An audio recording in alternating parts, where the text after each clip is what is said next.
something in the past.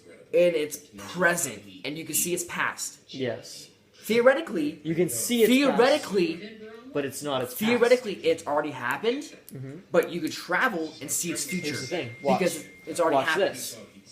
It happens, and do you know why it's not technically going in the past? Because you can't do anything about it. You don't have control over it. You know, like, you could go back as many times as you can, you're always going to see the same thing. You're looking into the past, kind of. Not technically, because it's happened. It's technically the future, though, because it has not hit your origin. That is your origin. No matter what, Earth is our origin. Yeah, okay. Alright, sure.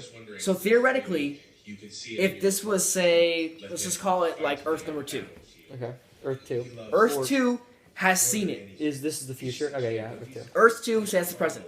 Present's Earth 2. Star blew up, we saw it. And then we travel to Earth 1. Earth 1 hasn't happened yet. Yeah. So if we were to travel from Earth 1 to Earth 2, we'd be traveling to the future. Because it hasn't happened yet. In our eyes, it hasn't happened yet. In space, it's happened. And with that logic, and we don't know how far space goes. Okay, now you're taking this perspective thing again. Now you're taking the perspective thing, like, but here's the thing: is that if we could. Well, no. Sorry. I forgot about this really important topic. I'm sorry. Oh yeah. This is really important. This is the whole point. Okay.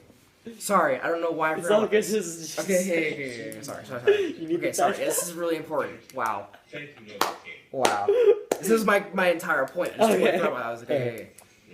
So, theoretically, with everything I just said, with the star everything like that, if that was to explode, we'd travel to the future to see it, and the past to see it over and over again like that.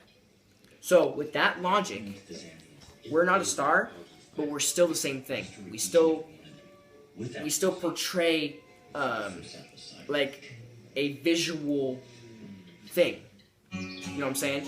Like light hits us and it still bounces off. And what we're seeing is still what we see. We're a part of the galaxy. So theoretically, since the galaxy is so long and so big, with that being said, on Earth 1, if you were on Earth 2, the same thing would be said. Things that happen on Earth 1, you wouldn't see happen on Earth 2 until 20 years or so later. So you'd be seeing the past of Earth 1 in Earth 2. That's cool. So theoretically, if you were to travel from Earth 2 to Earth 1, you'd be traveling to the future of Earth 1. It'd be traveling to the future, the present. So we couldn't see the future of Earth 1, but we can see the past. If we traveled far enough out